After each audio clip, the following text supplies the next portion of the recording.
बिस्मिल्लाहिर्रहमानिर्रहीम। Pak study class 10th chapter 1 lecture number 2। आज हम पढ़ेंगे लेबर रिफॉर्म्स, लेबर इस्लाहात जुल्फ़िकार अली भुट्टो के दौर हुकूमत की। सबसे पहला पॉइंट है, भुट्टो हुकूमत ने 10 फरवरी 1972 को नई लेबर पॉलिसी का ऐलान किया। तो आप यहाँ पे शॉर्ट क्वेश्चन साथ बनाएंगे, भुट्टो हुकूमत ने कब लेबर पॉलिसी का ऐलान किया? 10 फरवरी 1972। इसके अहम नुकात, अब ये टोटल 8 नुकात दी हुए हैं, आप इसमें से कोई से भी 6 पॉइंट्स याद कर लें।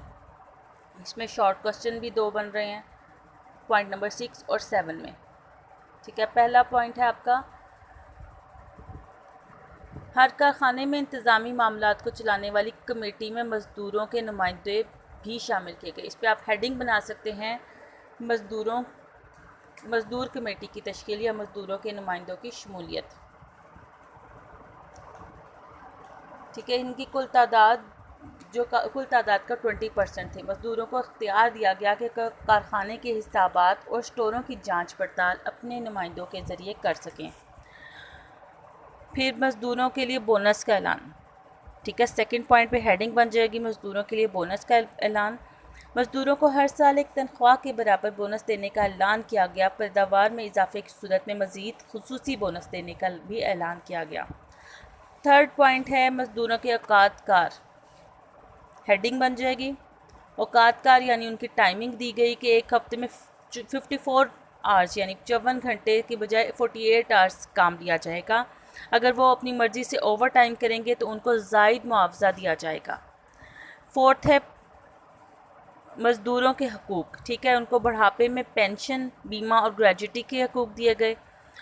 और तिब्बी इमदाद यानी जो मेडिकल फैसिलिटीज़ होती हैं उसके लिए उनकी मज़दूरों की तनख्वाह से कटौती नहीं की जाएगी, ये भी मालिकान के ज़िम्मे होगा।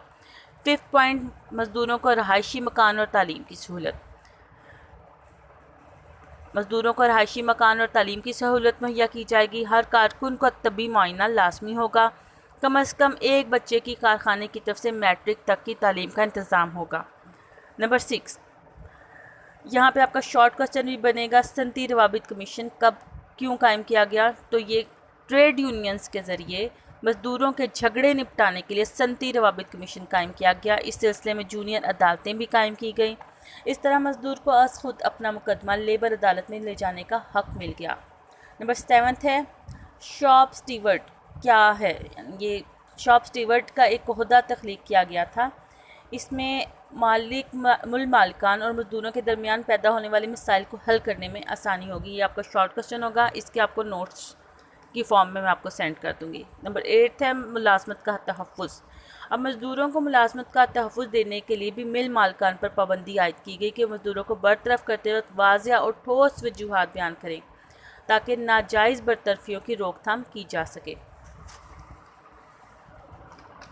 अब नेक्स्ट पॉइंट है आपका एग्रीकल्चरल रिफॉर्म्स। जुल्फ़िकार अली भुट्टो के दौरे हुकूमत में जो एग्रीकल्चरल रिफॉर्म्स थे, ज़रूरी तौर पे क्या इस्लाहात नाफिज की गई थी?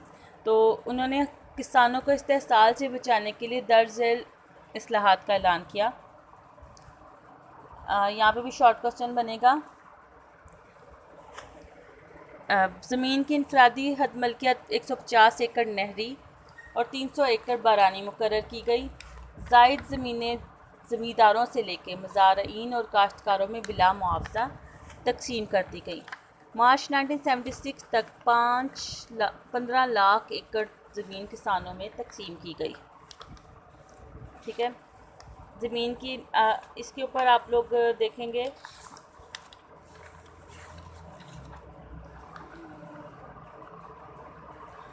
इसके ऊपर जो शॉर्ट क्वेश्चन बनता है वो मैं आपको अलहदा से दूंगी। सेकंड आपका पॉइंट है सरकारी मुलाजमीन के लिए मुलाजमत के दौरान और रिटायरमेंट के बाद 2 साल के अंदर ज़मीन खरीदी थी, ऐसे मुलाजमीन के लिए 100 एकड़ ज़मीन महदूद कर दी गई। बाकी ज़मीनों पर हुकूमत का कब्ज़ा हो जाने की पॉलिसी बनाई गई। फ़ौजी अफसरान पर इस शिक का इतलाक़ नहीं होगा। पॉइंट नंबर 1 पे आपका शॉर्ट क्वेश्चन बनेगा, बुक एक्सरसाइज का शॉर्ट क्वेश्चन नंबर 8 है, वज़ीर आज़म जुल्फ़िकार अली भुट्टो ने ज़रई ज़मीन की इनफरादी मलकियत कितनी मुकर्रर की। ठीक है, मैंने आपको पढ़ा दिया। ज़मीन की ज़रई इनफरादी मलकियत 150 एकड़ नहरी और 300 एकड़ बरानी मुकर्रर की गई। जायद ज़मीनें ज़मींदारों से लेकर मज़ारीन और काश्तकारों में बिला मुआवजा तकसीम की गई। मार्च 1976 तक 15 लाख एकड़ ज़मीन किसानों में तकसीम की गई। सेकंड जो आपका पॉइंट है उसमें सरकारी मुलाजमीन जिन्होंने मुलाजमत के दौरान और रिटायरमेंट के बाद 2 साल के अंदर ज़मीन ख़रीदी थी, ऐसे मुलाजमीन के लिए 100 एकड़ ज़मीन की महदूद की गई। बाकी ज़मीनों पर हुकूमत का कब्ज़ा किया गया और फ़ौजी अफसरान पर इस शिक का इतलाक़ नहीं किया गया। तो थर्ड पॉइंट है, तालीमी इदारों यानी कॉलेजेस और यूनिवर्सिटीज़ वगैरह के अलावा और कोई शख्स मुकर्ररा हद से ज़ायद ज़मीन रखने का हकदार नहीं होगा। फोर्थ पॉइंट, तमाम मालिया और आबियाना ज़मींदार अदा करेंगे, मज़ारीन इस अदायगी से मुस्तस्ना होंगे।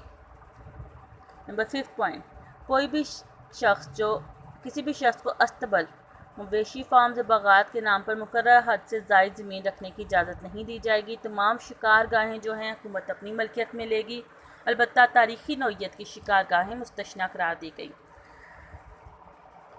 मालिकान को यकतरफ़ा तौर पर मुज़ारिन को बेदखल करने के हुकूक से महरूम किया गया। सिर्फ बटाई ना देने वाले मुसलमा शराइत की खिलाफ वर्जी करने वाले मुज़ारिन बेदखल किए जा सकेंगे। नंबर 8 पे भी शॉर्ट क्वेश्चन आपका बनता है, इस्तेमाल राजी क्या है। इस्तेमाल राजी यानी छोटे छोटे ज़मीन के जो कित्ते थे यानी टुकड़े थे उनको इकट्ठा करके एक इस्तेमाल राजी के नाम से स्कीम बनाई गई। 9th पॉइंट है, पाकिस्तान में मशीनी काश्त के लिए तहरीक इमदाद बाहमी की हौसला अफजाई की गई और इमदाद बाहमी की अंजुमन की मदद के लिए रकूम मुख्तस की गई। ट्रैक्टर और दूसरी ज़री मशीनें ख़रीदने के लिए किसानों और ज़मींदारों को आसान इक़साद पर कर्जे दिए गए। ये टोटल 10 पॉइंट्स है ज़री एग्रीकल्चर रिफॉर्म्स हैं। इसमें से भी आप कोई से 6 रिफॉर्म्स कर ले, पहला और 8वां लाजमी करिएगा, उसके अलावा बाकी कोई से भी 4 देख लें आप लोग। इसके बाद नेक्स्ट टॉपिक है हमारा नेशनलाइजेशन के सनत, तालीम, कॉमर्स और तिजारत पर असरात की हम लेक्चर नंबर 3 में पढ़ेंगे।